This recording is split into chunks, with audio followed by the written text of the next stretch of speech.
오늘은 그리스도의 인생 경영이라는 제목을 9번째, 날마다 믿음을 새롭게 세우라, 그런 제목을 가지고 말씀을 나누겠습니다.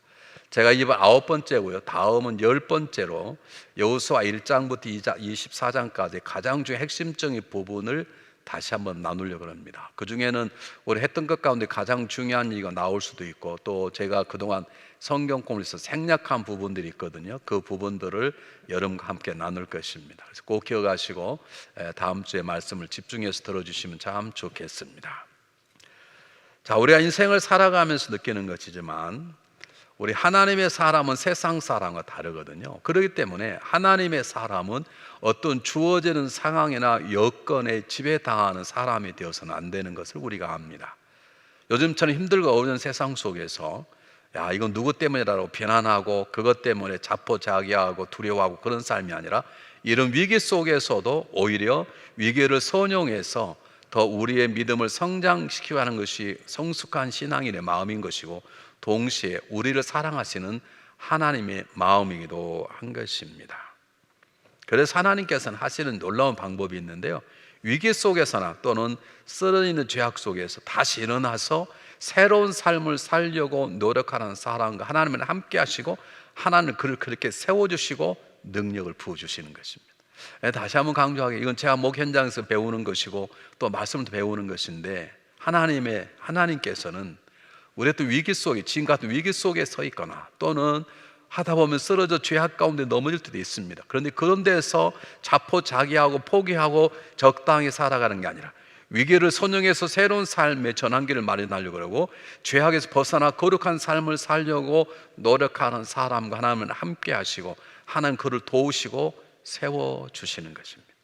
오늘 우리가 살펴보고자 하는 여호수아 21장, 24장의 가장 중요한 주제 중에 하나인 것입니다. 자, 그래서 우리는 제일 첫 번째 레위인의 얘기를 하려고 합니다. 여러분, 여호수아 21장은 전체가 레위인의 땅을 찾았던 얘기입니다.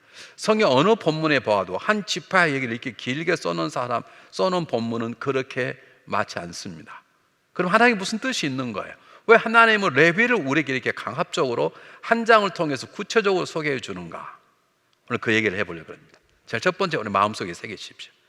우리가 날마다 새로운 믿음으로 성장하려면 때로 우리가 서 있는 죄악된 자리, 저주받을 수 없는 자리에서 복받은 자리로 벗어나려고 하는, 저주의 자리에서 복된 자리로 나아가려는 노력이 저와 여러분에게 있어야 된다는 것입니다.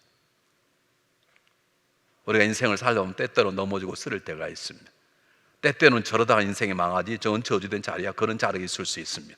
그러나 날마다 새로운 믿음으로 살아가려고 하는 하나님의 백성은 그 자리에 주저앉지 않습니다. 적당히 살지 않습니다. 현실에 타협하지 않습니다. 그저 다시 일어나 하나님의 도우심을 통해서 전진하는 것입니다. 한번 레위를 보시기 바랍니다. 레위는 급한 성격, 악한 마음 때문에 사고를 치고 말았습니다. 다시 말하면 삶의 큰 위기를 스스로 자초하고 만 것입니다. 그로 인해서 그의 아버지 야곱에게 저주의 예언을 받습니다.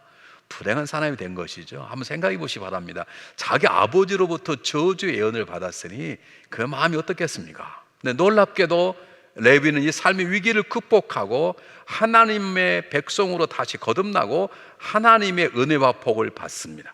뿐만 아니라 그 하나님 받았던 은혜와 복을 자기 후손인 레위 지파에게 흘러가도록 하는 굉장히 귀중한 복의 통로로 새롭게 세워지게 된 것입니다. 그래서 오늘 우리 레위를 이 얘기를 먼저 해보려고 합니다. 자, 우리가 레위 지파를 얘기하려고 하면 레위의 과거 역사를 얘기하지 않을 수 없습니다. 창세기 34장에 보면 여러분 잘 아시는 것처럼 20년 동안 자기 삼촌 라반의 집에서 종살이 하던 야곱이 이제 부인도 없고 자녀도 많이 없고 그리고 재산도 모아서 고향으로 돌아옵니다. 근데 원래는 베들로 가야 됩니다. 베들에서 하나님과 만나고 약속했잖아요. 그런데 아마 사람이 좀 마음이 배는나 봐요. 그 당시에 가장 풍요롭게 잘 발전되었던 세곱으로 이사를 합니다. 세겜으로. 그래서 세겜에서 집도 사고 땅도 사고 그곳에 새롭게 살아보려고 이제 정착하게 되죠. 그런데 디나가 시골가서 살다가 세겜이나 발전된 동네 오니까 마음이 좀 그래서 성경대로 말하면 세상을 구경하고자 밖으로 나갔습니다. 여러분, 신앙인들은 세상을 구경하는 게 아닙니다. 세상 속에 살아가지만 신앙인들은 세상의 마음을 빼앗겨서는 안 되는 것입니다. 우리의 매력은 하나님이시고 우리의 매력은 하나님의 말씀인 것이고 우리의 매력은 교회인 것이고 우리의 매력은 신앙적인 것에 있는 것이지 세상이 휘황찬란한 불을 밝히고 우리 유혹한다 할지라도 우리는 마음이 뺏기지 말아야 되는데 야곱의 딸 디나는 세상 유혹을 받았습니다. 세상을 구경하고 싶은 것입니다. 그리고 덜컥 세상에 나갔다가 세겜 추장에게 몸을 빼앗기는 겁탈을 당하고 말았습니다. 근데 이게 뭐 다행이랄지 불행이랄지 알 수 없지만 이 디나를 겁탈했던 세겜 추장이 찾아와서 디나를 자기의 부인으로 맞이해달라는 거죠. 서로 이제 사돈간의 관계를 가졌으면 좋겠다는 것입니다. 그럴 때 시몬과 레위가 그들에게 조건을 답니다. 우리가 할례 받은 족속이기 때문에 우리와 사돈관계를 맺고 우리 여동생을 데려가려면 당신 마을 사람 남자들은 다 할례를 받으면 좋겠다. 세겜 추장의 명령에 할례를 다 받습니다.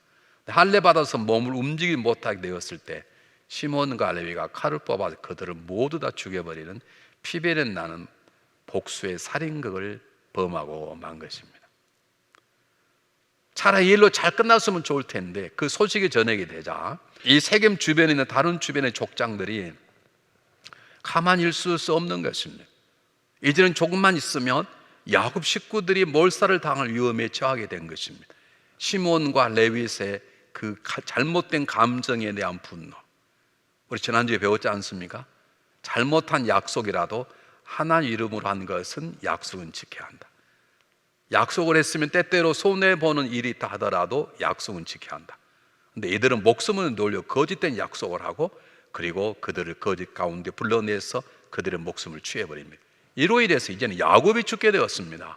20년 동안 종으로 살면서 모았던 재물을 투자해서 땅도 사고 집도 샀는데 다 날려버리고 다행히 생명만은 보존한 채 하나님의 돌보심으로 은혜로 그는 베델로 도망을 치게 되는 것입니다. 아마 우리도 그랬겠지만 일이 얼마나 컸든지 야곱에는 큰 상처가 됐고 야곱에는 분노가 가득 차게 되었을 것입니다. 그래서 그는 죽음 앞에 자녀를 놓고 기도를 예언기도를 하는데 시몬과 레위에게는 놀라운 예언을 합니다. 저주스러운 예언을 합니다. 우리 한번 창세기 49장 5절 7절 한번 보겠습니다. 한번 잘 보십시오. 똑같이 읽어보겠습니다. 시작. 시몬과 레위는 형제여 그들의 칼은 잔해하는 기계로다. 내 허나 그들의 모의에 상관하지 말지어다. 내 영광과 그들의 집회에 참여하지 말지어다. 그들이 그 분노대로 사람을 죽이고 그 혈궤대로 소의 발목 힘줄을 끊었음 이르로다. 그 노여움의 혹도가 아니 저주를 받을 것이요 분기가 명령하는 저주를 받을 것이라. 내가 그들을 야곱 중에서 나누며 이스라엘 중에 흩으리로다. 그랬습니다. 얼마나 야곱의 마음이 상처가 됐으면 저주란 단어를 2번 씁니다. 놀라운 것입니다. 여러분 아십니까? 여호수아 21장에 보면 야곱의 저주의 기도처럼 레위는 흩어집니다. 원래 모든 지파는 다 땅을 차지하면 한 곳에서 자기 지파끼리 모여 살았는데 레위 지파만 12지파 속에서 성을 얻어가지고 48성읍에 따로따로 흩어져 삽니다. 이게 레위가 뿌렸던 씨앗에 대한 열매인 것입니다. 사랑하는 성도 여러분, 우리 인생을 살다 보면 때때로 죄가 달콤한 유혹을 합니다. 우리 신앙인들은 그래서는 안 되는 것입니다. 하나님을 만유리 여기시면 안 됩니다. 우리는 심는 대로 거두게 될 것입니다. 천국은 가겠지만 어쩌면 그 잘못 심은 것 때문에 부끄러운 구원을 얻게 될지 모릅니다. 레위는 자기가 뿌렸던 씨앗대로 흩어져 살 수밖에 없는 삶을 경험하게 된 거죠. 저는 이 글을 읽을 때마다 때때로 하나님이 두렵기도 합니다. 하나님 두려운 분이십니다. 좀 용서하고 해주면 좋은데 정확하게 야곱의 기도대로 레위 민족을 레위 지파를 흩어져 살게 만드는 것입니다. 그런데 중요한 것은 레위 지파는 인장 그대로 살지 않았습니다. 레위 지파는 자기 아버지 야곱의 저주대로 그냥 살지 않았습니다. 그는 하나님의 주어진 기회를 붙잡고 그는 다시 인생의 새로운 전환기를 맞이하게 됩니다. 그게 출애굽기 33장 26절 이하에 나와 있는데요. 제가 얘기를 간단히 하면 이것입니다. 여러분 잘 아시는 것처럼 모세가 하나님의 부르심을 받아서 시내산 올라가죠. 그래서 40일 동안 금식기도 하며 하나님 만들어 주신 2 돌판에 십계명을 하나님 파주시고 그걸 가지고 내려옵니다. 내려와 보니까 밑에서 모세를 기다렸던 이스라엘 백성들이 그동안 40일 참지 못해서 금송아지를 만들고 그를 우상 숭배하는 것입니다. 그걸 보고 모세가 돌판을 던져서 금송아지를 깨워버립니다. 그리고 말씀하십니다. 누구든지 여호와의 편에 있는 자는 내게로 오라. 이게 무슨 말입니까? 지금 너희가 죄 가운데 있는데 그래도 너희 중에 난 여전히 하나님 믿습니다, 난 하나님의 속한 백성입니다, 그렇게 된 사람은 내 옆에 서라는 거죠. 그때 제일 먼저 달려간 지파가 있는데 레위 지파 사람들이었습니다. 그러자 모세가 레위 지파 사람들에게 명령합니다. 가서 저 잘못된 우상별을 다 쳐서 죽여라. 레위가 달려가서 몇 명을 죽이냐면 3,000명을 죽이게 됩니다. 그리고 그렇게 했던 레위를 향해서 모세가 유명한 말을 합니다. 창세기 32장 29절 한번 보겠습니다. 한번 잘 보시기 바랍니다. 모세 한 얘기입니다. 함께 읽겠습니다. 시작. 모세가 이르되 각 사람이 그 아들과 그 형제를 쳤으니 오늘날 여호와께 헌신하게 되었느니라. 그 오늘날 너희에게 복을 내리시리라. 지금 레위가 한 일을 하나님께 헌신했다는 거예요. 그리고 레위가 복을 받게 되었다, 하나님 복을 주실 거라고 말씀하시는 것입니다. 레위는 저주받은 사람이다, 저주대로 흩어져 살았던 사람입니다. 그렇게 살게 될 것입니다. 그런데도 불구하고 레위는 기회가 오자 그 기회를 놓치지 않았습니다. 우린 때때로 넘어질 때고 쓰러질 때가 있습니다. 근데 못난 신앙인들은 그것이 누구 때문이라고 비판하고 오히려 그에게 전과하고 그리고 그것 때문에 주저앉아 울기만 하고 주저앉아 이만 갑니다. 성숙한 신앙인은, 복받은 자는 그 위기 속에서도 하나님의 기회가 있으면 기회를 붙잡는 것입니다. 다시 일어나는 것입니다. 과거에 속박되지 않는 것입니다. 새로운 믿음으로 일어나 하나님께 헌신하고자 하는 기회를 붙잡는 것입니다. 놀라운 역사입니다. 여러분 잘 아시나요? 출애굽기 19장에 보면, 19장 4절 이하에 보면 하나님께 이스라엘 전 하나님 모든 이스라엘 백성을 전 세계의 제사장적인 사람으로 세웠어요. 그리고 어떤 분들은 모든 가정마다 제사장이 다 세워지는 거예요. 아버지든지 장자든지. 그런데 이 사건 이후로 그들은 물러가게 되고 제사장을 누가 맡게 되느냐? 레위 지파 사람들이 제사장을 맡게 되는 것입니다. 헌신이라는 건 이렇게 중요합니다. 저주받을 수밖에 없는 상황 속에서, 그 자리에서 복된 자리로 옮기는 강력한 힘은 무엇인가? 눈물이 아닙니다. 회개 기도만이 아닙니다. 헌신이라는 것이 우리의 삶의 자리를 바꾸는 강력한 능력이 되는 것입니다. 저주받았던 레위 지파가 헌신의 기회를 붙잡았을 때 하나님은 그들을 복된 자리인 제사장의 자리에 서게 하셨습니다. 이 하나님의 방법입니다. 여러분 과거를 말하지 마시길 바랍니다. 쓰러진 자리가 중요한 게 아닙니다. 다시 일어나 하나님이 부르시는 그 기회를 붙잡는 것이 굉장히 중요한 것입니다. 이 한 번의 사건으로 이스라엘 역사가 바뀌기 시작하는 것이죠. 모든 백성이 제사장 자리에서 물러나게 되고 그 대신 모든 제사장 역할을 레위 지파가 감당하게 되는 것입니다. 레위는 자기에 주어진 기회를 놓치지 않았습니다. 여러분 기회를 붙잡고 있습니까? 기도할 마음이 생겼습니까? 기회입니다. 그 자리에서 하십시오. 나를 봉사해야 되겠다 그런 마음 생깁니까? 내일로 미루지 마시고 그 기회를 붙잡으십시오. 누군가에게 복음을 증거하고 싶습니까? 내일로 미루지 마시고 즉시 하십시오. 그 기회를 붙잡을 때 하나는 기회를 붙잡는 날 통해서 하나님의 일을 이루어 가시는 것입니다. 그래서 우리는 다음 같은 걸 깨닫게 돼요. 레위가 기회를 붙잡아서 하나님의 레위를 세워주셨다는 것은 어떤 뜻이냐면, 우리에게 목심이 붙어있는 한 하나님은 우리에게 기회를 주신다는 거죠. 우리는 때때로 내 인생을 틀렸어, 나는 이제 더 이상 안 돼, 포기하잖아요. 아닙니다. 하나님 우리를 절대 포기하지 않습니다. 하나님 우리가 목숨이 붙어있는 한 새롭게 일어설 만한, 그가 지금 저 자리에 있다 할지라도 그가 하나님의 기회를 붙잡기만 하면 다시 일어날 기회를 하나님은 항상 우리에게 부어주시는 것입니다. 하나님 지금 우리에게 기회를 주셨습니다. 그리고 기다리고 계시는 것입니다. 여러분 어떻습니까? 하나님 주신 기회를 붙잡습니까? 잘 보십시오. 시므온과 레위가 똑같이 범죄를 했습니다.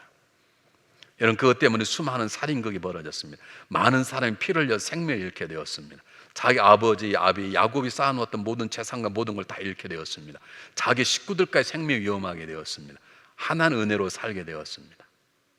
그런데 시므온은 그런 자기의 삶 가운데 새롭게 찾아오는 하나님의 기회를 잡는 데 실패합니다. 야곱의 예언 그대로 시므온은 자기들의 사람 수가 줄어들고, 그리고 더 놀랍게도 자기 땅을 기업을 갖지 못한 채 유다 지파 속에 들어가 더부살이합니다. 유다 지파의 땅 한쪽을 얻어서 그걸 살아가는 것입니다. 시므온의 삶은 갈수록 적어지는 삶이었습니다. 근데 레위는 어떻습니까? 레위는 아닙니다. 레위는 달랐습니다. 레위는 하나님의 기회가 오자, 하나님께 헌신할 기회가 오자 즉각적으로 그 기회를 붙잡고 하나님 주시는 새로운 복을 받고 새로운 사명을 받습니다. 새로운 놀라운 직분을 받게 되었습니다. 그 기회를 놓치지 않는 게 레위였습니다. 그런 기회가 주어질 때 한때는 자기 아버지에게 상처를 주는 잘못을 저질리고 살인자였고 거짓말자였지만 하나님 헌신할 기회를 딱 잡음으로 그는 하나님의 쓰시는 제사장이 되었고 하나님의 진노를 푸는 놀라운 기회를 놓치지 않은 것입니다. 한번 잘 보십시오. 하나님이 얼마나 은혜를 주셨는지. 레위 지파는 야곱 예언처럼 흩어져 살아서 그 지파 한데 모여 살지 못했습니다. 12지파 속에 들어가 48개의 성읍을 얻어서 흩어져 살았습니다. 근데 여러분 생각해 보십시오. 레위 지파의 직분이 뭐라고요? 제사장입니다. 아니, 한 곳에 모여 사는 것보다 제사장이기 때문에 각 지파 속에 모여 살아가는 것이 이스라엘 전체를 섬기는 제사장으로서는 훨씬 효과적일 것입니다. 하나님의 지혜입니다. 이게 하나님의 선하심입니다. 그런 잘못했다고 오히려 일어났는데 쓰는 자가 일어날 때 하나님 놀라운 은혜를 베푸신 것입니다. 아마 한쪽에 모여 있었다면 한쪽 지파에 살면서 이스라엘 전체를 커버하는 제사장 역할을 한다는 건 쉽지 않았을 것입니다. 그런데 흩어져 살게 하는데 오히려 흩어져 사는 것이 12지파의 풍요로움을 누릴 수도 있었고 12지파를 섬기는 데 탁월한 은혜를 함께 나누는 계기가 된 것입니다. 흩어진 게 잘 되게 된 것입니다. 그래서 레위 지파는 이스라엘 민족 전체를 품에 안고 참 섬길 수 있는 제사장 직분을 감당하게 된 것입니다. 이것이 우리를 쓰시는 하나님의 마음입니다. 중요한 건 하나님 주시는 그 기회를 내가 잡고 있는가. 또 보십시오. 우리가 지난주 얘기를 했습니다. 하나님 우리 인생이 다시 거듭나기를 바란다. 하나님 우리 인생이 다시 새로운 삶을 다하기 바란다고 중요한 증거가 몇 가지 있는데 그 중에 하나가 에발산에서의 제단입니다. 에발산은 저주가 선포된 곳입니다. 그 저주가 선포된 그곳에 제단을 쌓으란 말은 저주받은 인생을 복된 삶으로 바꾸라는 뜻이죠. 도피성은 무엇입니까? 살인자입니다. 그러나 또 다른 삶의 기회를 주겠다는 것이죠. 근데 그 도피성이 어디서 온 줄 아십니까? 레위가 가졌던 48개의 성 가운데 6개 성이 도피성으로 쓰임받은 것입니다. 레위는 자기가 사람을 죽였잖아요. 그런데 이제는 거꾸로 사람을 죽이고 도망온 사람을 살리고 지켜줘야 될 귀한 사명을 갖게 된 것입니다. 이제는 매일매일 삶 속에서 영적으로 쓰러져 있고 죄악으로 넘어져 있고 우발적인 죄로 인생의 망가질 사람들을 품에 안고 세우는 제사장. 누구 잘못 지적하는 게 아니라 어떤 큰 죄를 저질다 할지라도 하나님 연결시켜 하나님의 백성이 살게 하고 하나님의 거룩함으로 씻겨주는 작업을 하는 귀한 일을 하나님께서 레위에게 주신 것입니다. 이유는 하나입니다. 하나님 주신 기회를 레위는 놓치지 않았기 때문입니다. 여러분, 그렇습니다. 그러므로 우리는 하나님의 사람의 중요한 자세를 기억하셔야 돼요. 하나님의 사람은 과거에 붙잡지 않습니다. 하나님의 사람은 과거의 실수에 붙잡히지 않고 하나님의 약속을 붙잡고 새로운 삶을 추구해 나가는 것입니다. 지금 여러분을 괴롭게 하는 게 무엇인가 한번 보십시오. 미래에 대한 두려움입니까? 아니면 과거에 내 살았던 추악한 모습 때문에 힘들고 어렵고 그렇습니까? 하나님의 사람은 과거가 있을 수 있습니다. 과거가 아름답지 않을 수도 있습니다. 그러나 그 과거에 붙잡히지 않습니다.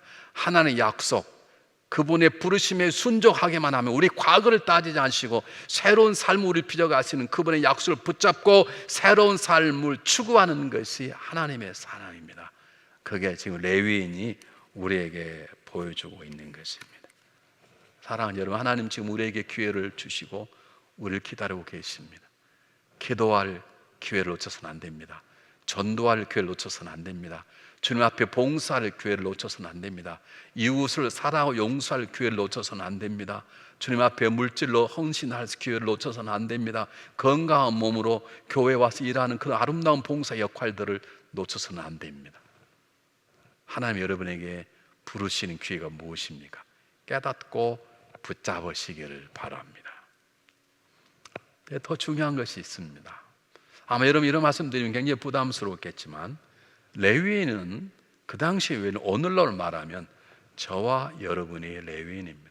우리 교회 예전에 함께 교회를 섬겼던 목사님 이름이 박레위예요. 근데 저는 그 이름이 그분을 만나서 굉장한 귀하다는 걸 알았습니다. 제가 이제 뭐 자녀 낳을 수도 없고 자녀 이름 바꿀 수 없는데 여러분 한번 보십시오. 우리가 제사장으로 사람을 섬긴다는 것이 멋져 보이지만 사람 별로 싫어합니다. 우리가 왕으로, 그래서 이름이 뭐 다윗이라 할지 사무엘 그런 이름이 있지만 레위라고 하는 이름은 별로 없어요. 근데 우리 예전에 뭐 가정교 때 일했던 목사님 이름이 박레위 목사님 아닙니까? 여러분 우리가 아세요? 우리는 왕 같은 제사장입니다. 우리는 왕입니다. 우리는 제사장입니다. 제사장은 뭐 하는 것입니까? 사람을 섬기는 것입니다. 죄 많은 삶을 정결케 하도록 도와주는 것입니다. 하나님과 그들 관계를 맺도록 역사해 주는 것입니다. 그들의 과거를 따지지 않습니다. 그들의 미래의 소망을 갖게 하고 그 길을 갈 수 있도록 기도해 주고 치료하고 세우는 것입니다. 영적으로 다운된 사람, 죄악으로 쓰러진 사람들, 소망이 없다고 불편한 사람들 찾아가서 그들을 격려하고 세워서 하나님과 만나게 하고 하나님의 은혜 가운데 새롭게 살도록 하는 것이 세상입니다. 그게 레위입니다. 그 레위가 오늘날 저와 여러분입니다.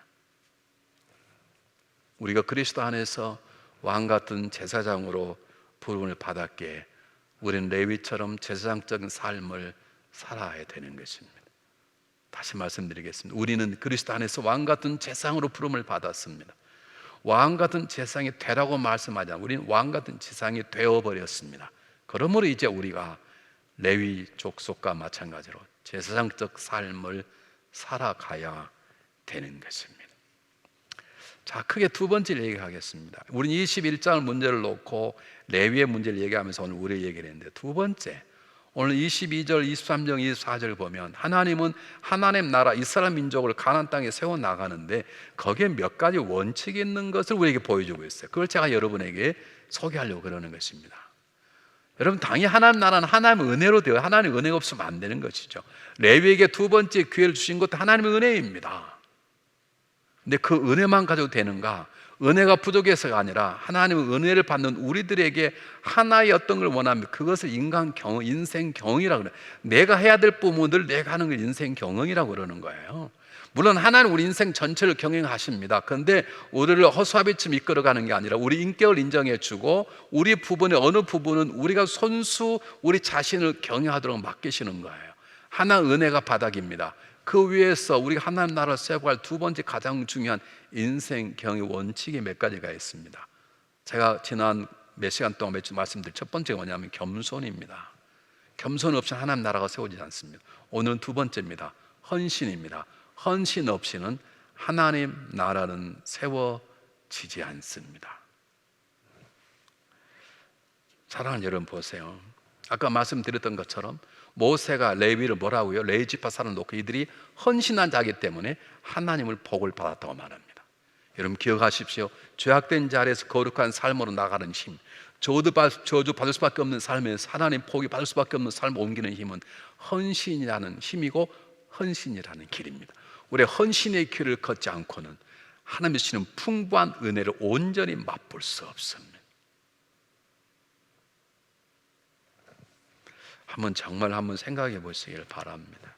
우리는 충성이란 단어보다 더 강한 단어가 헌신입니다. 사실은 어떻게 무게를 다 잴 수는 없지만 헌신은 나의 지난 악하고 추한 과거를 절단해내고 내일을 향한 새로운 내일을 향해 추구해 나가는 길이요 힘인 것입니다. 그럼 우리는 물어야 됩니다. 내 삶이 지금 헌신하는 건가? 내 기도가 헌신적인 기도인가?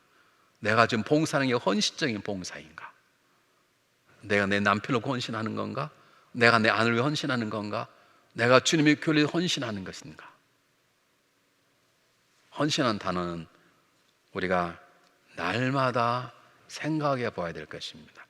그런데 헌신한 단어를 그냥 얘기하면 그냥 못 맞추고 마음껏 다 바치는 걸 생각하는데, 그렇습니다. 그것도 헌신입니다. 그러나 오늘 제가 여러분이 소개하는 헌신은 뭐냐면 마음과 목숨과 뜻을 다해 하나님을 사랑하는 게 헌신입니다.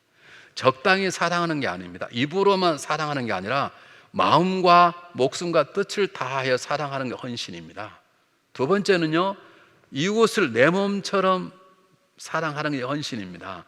우리는 이웃을 사랑합니다. 이런 그러잖아요. 남편 사랑합니다. 아내 사랑합니다. 성도 안에 같은 친구들이 사랑합니다. 근데 중요한 건 내 몸처럼 사랑합니까? 그게 쉽지 않습니다. 그러니까 사랑은 하되 헌신적인 사랑은 아닌 것입니다. 우리는 물어야 합니다. 내 기도가 헌신적인 기도인가? 내가 헌신적으로 교회를 섬기고 있는가? 내가 우리의 가정을 헌신적으로 섬기고 있는 것인가?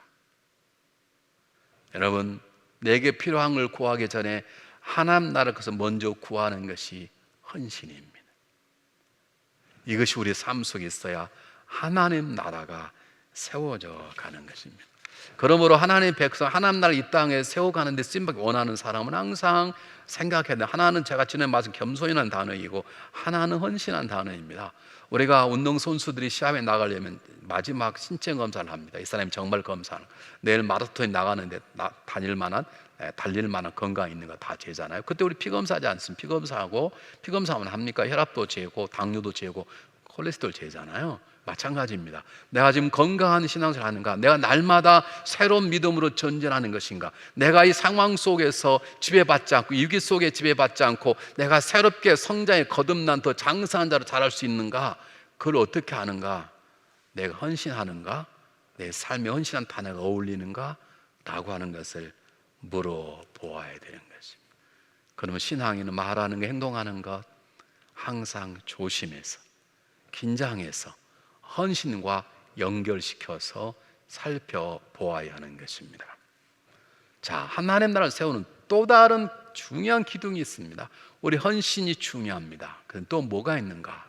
자, 여호수아 22장 4절 이하에 보면 여호수아가 루벤 지파, 각 지파, 므낫세 반지파, 므낫세 반지파란 말은 므낫세 지파의 절반이란 말입니다. 그 지파를 불러 모으고 격려하고 칭찬하고, 그리고 전리품을 나누어 주고 축복기도 하고 자기의 기업으로 돌아가게 만듭니다. 이게 무슨 말입니까? 여러분 눈을 감으시면 생각나, 이스라엘 지도 생각나. 제일 위에 갈릴리가 있고 요단강 흐르고 밑에 사해가 있잖아요. 근데 원래는 이스라엘 땅은 요단강 서쪽인데, 들어갈 때 요단강 동쪽으로 들어갑니다. 들어갈 때 요단강 동쪽에 있는 땅을 루벤, 갓 지파, 므낫세 절반 지파가 차지합니다. 그런데 이들이 그것에 대한 감사함으로, 아직 요단강에 들어가 정식으로 싸움도 하지 않았지만 그 땅을 갖게 된, 기업을 갖게 된 감사하는 마음으로 선봉장이 돼서 여호수아를 돕습니다. 여러분 생각해 보십시오. 강을 건너기 전에 이미 자기의 먹고 살 기업이 있습니다. 자기 땅이 있습니다. 자기 처자식들이 지금 거기에 기다리고 있습니다. 그러면 앞장서려고 누가 하겠습니까? 아직 내가 얻을 땅이 없고 아직 기업을 얻어야 되고, 그러려면 싸워야 되죠. 승리해야 되지 않겠습니까? 그러나 이미 자기 땅을 누웠습니다. 자기 땅을 차지했습니다. 그게 루벤 지파고 갓 지파고 므낫세의 절반 지파입니다. 그런데 그들은 오히려 그걸 감사하게 생각하고 앞장을 쓴 거예요. 선봉장에 서서 싸우는 것입니다. 그리고 전쟁이 끝나고 모든 땅이 다 다스려지자 여호수아가 그들을 부릅니다. 그냥 가도 됩니다. 그들 부릅니다. 그들을 격려합니다. 그들을 칭찬합니다. 그들 돌아갈 때 그냥 돌아가지 않고 전리품을 나누어서 식구가 나누도록 선물을 주어서 축복기도 하고 보냅니다. 여러분, 이것이 하나님 나라를 세우는 중요한 기둥입니다. 헌신이 없이는 하나님 나라는 세워지지 않습니다. 칭찬과 격려와 함께 나눔과 세움과 진정한 축복이 될 마음이 없이는 하나님 나라는 세워지지 않습니다. 여러분 생각해 보시기 바랍니다. 내 마음속에 남을 향한 격려와 칭찬이 많이 나오는 것인지, 아니면 내 마음속에는 말은 하나 이웃에 대한 미움과 비판과에게 따지는 것이 많은지 한번 생각해 보십시오. 내 입술은 복을 전하는 입술인가, 축복을 전하는 입술인가, 격려와 칭찬을 내뱉는 입술인가? 여러분, 교회는 잘못된 건 잘못됐다고 짚을 필요가 있습니다. 그게 필요 없다는 말, 무조건 덥자는 말입니다. 잘못했는데 무조건 칭찬한 말이 아닙니다. 중요한 것은 따지고 생각해보고 점심 보기 시작하면 하나님 나라는 절대로 확장되지 않습니다. 정말 중요한 건 칭찬해주고 격려해주고 세워주고 함께하는 사랑의 역사가 하나님 나라를 세워가는 것입니다. 전 요셉 모습을 볼 때 얼마나 감동이 됐는지 모릅니다.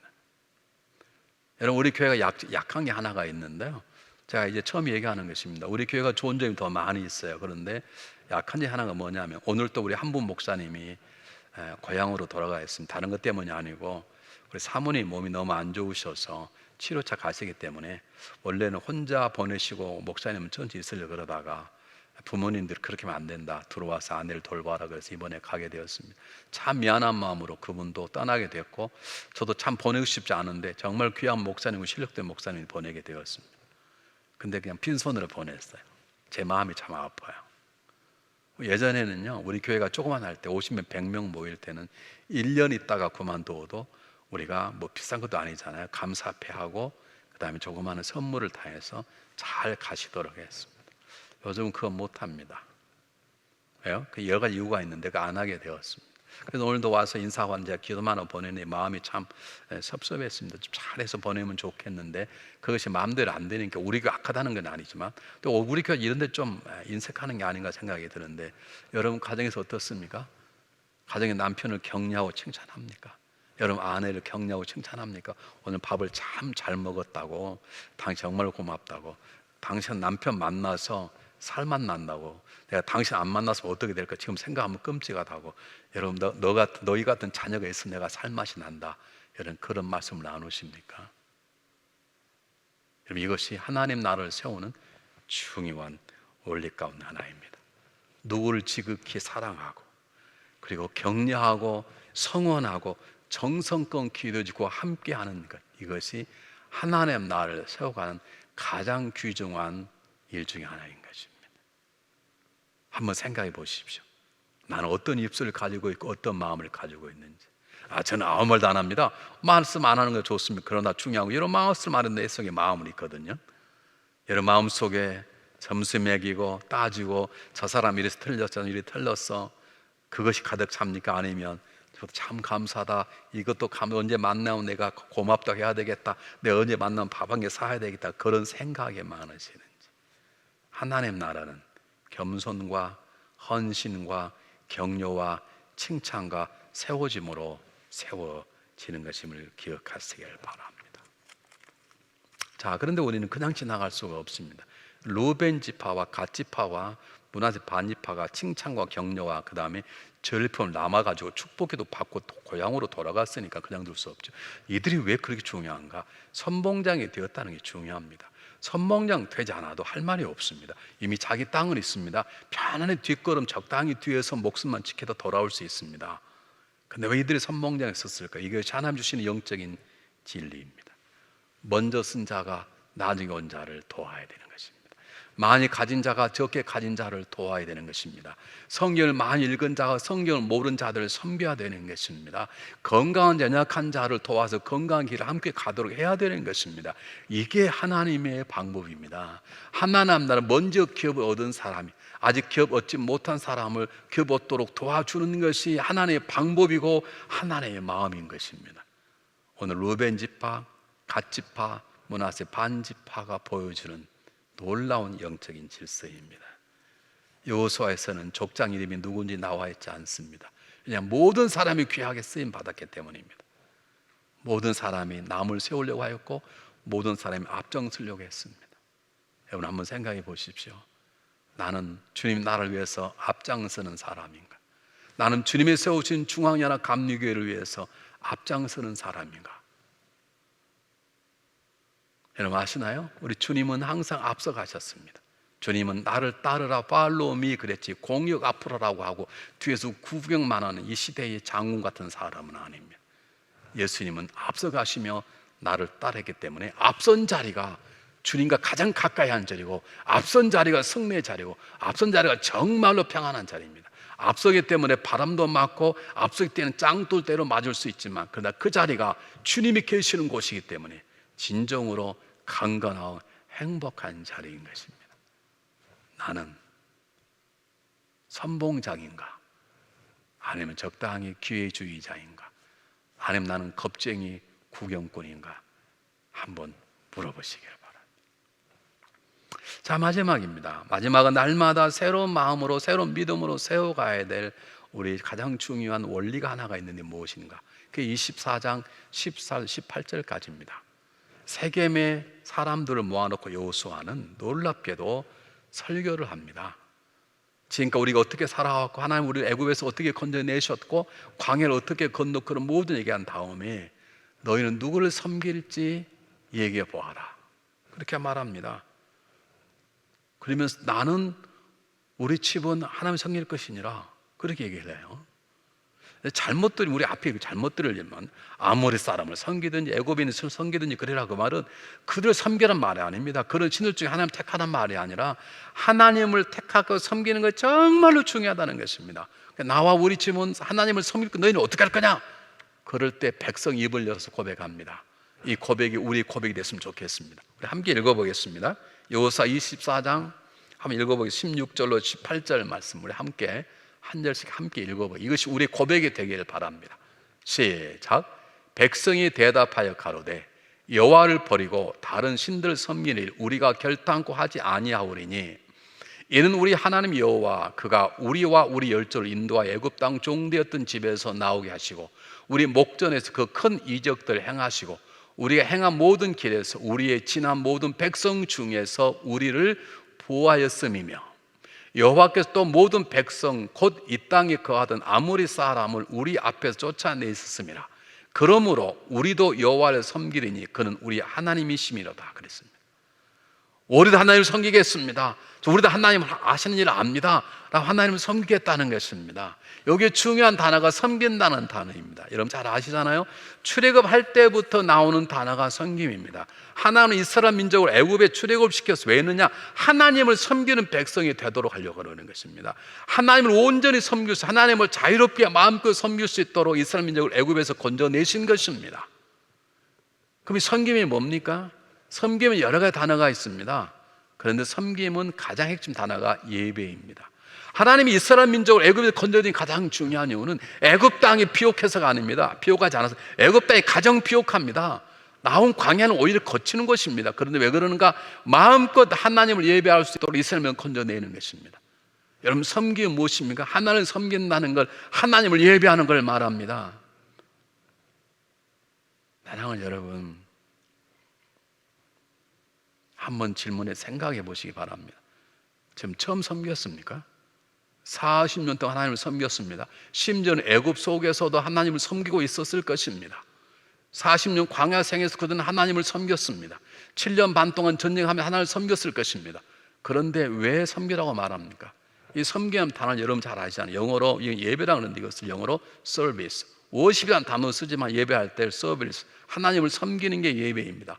그러면 지금 여호수아 하나님을 처음 섬기는 것입니까? 아닙니다. 모세를 섬기면서 모세가 하나님을 잘 보았을 것입니다. 그래도 그도 모세와 함께 하나님을 섬겼을 것입니다. 그런데 왜 하나님을 섬기라고 말하는 것입니까? 이런 뜻입니다. 이젠 새로운 역사가 지나갔다. 우리는 출애굽 애굽도 아니요, 우리는 광야도 지났고 우리는 가나안 전쟁도 지났다. 이제는 하나님 우리 왕이시고 우리는 승리하게 될 것이다. 그러므로 새로운 마음으로 하나님을 섬기라, 이 말입니다. 여호수아의 고백은 우리가 날마다 새로운 마음으로 하나님을 섬기를 원합니다. 어제의 마음으로 오늘 하나님을 예배할 수 없습니다. 오늘의 마음으로 내일 하나님을 섬길 수 없습니다. 이제는 새로운 마음으로 하나님을 섬기란 말입니다. 새로운 각오로 하나님을 섬기란 뜻입니다. 새로운 헌신으로 하나님을 섬기란 말입니다. 새로운 사랑으로 하나님을 섬기란 말입니다. 새로운 찬양으로 하나님을 예배하라는 말입니다. 여러분, 오늘의 이 마음으로 내일 하나님을 예배할 수 없습니다. 새로운 마음으로, 새로운 방법으로, 새로운 각오로, 새로운 결심으로, 새로운 뜨거운 마음으로 하나님을 예배하고 섬기라, 이 말입니다. 이 진리를 깨달은 사도 바울이 고백했습니다. 고로 나는 날마다 죽노라. 그렇습니다. 날마다 죽고 우리는 날마다 새롭게 태어나야 합니다. 새로운 마음으로 예배를 드려야 합니다. 처음 드리는 마음으로 예배를 드려야 됩니다. 부부간의 사랑도 처음 사랑하는 것처럼 그런 떨리는 마음으로 서로 사랑해야 되는 것입니다. 예배 드릴 때 가장 못난 사람은 내가 이 예배를 처음 드렸어. 내 이게 20년째인데, 목사님들 저 설교 여러 번 들어. 예배에 도통한 것처럼 예배를 드리는 분이 계세요. 여러분, 그건 예배를 가장 잘 모르는 것입니다. 예배를 드리지 않는 것입니다. 예배자는 어제의 마음으로 오늘 예배를 드릴 수 없습니다. 새로운 마음으로, 오늘 사람 내일은 또 새로운 마음으로 또 태어나 새로운 마음으로 하나님을 예배하고 하나님을 섬기는 것입니다.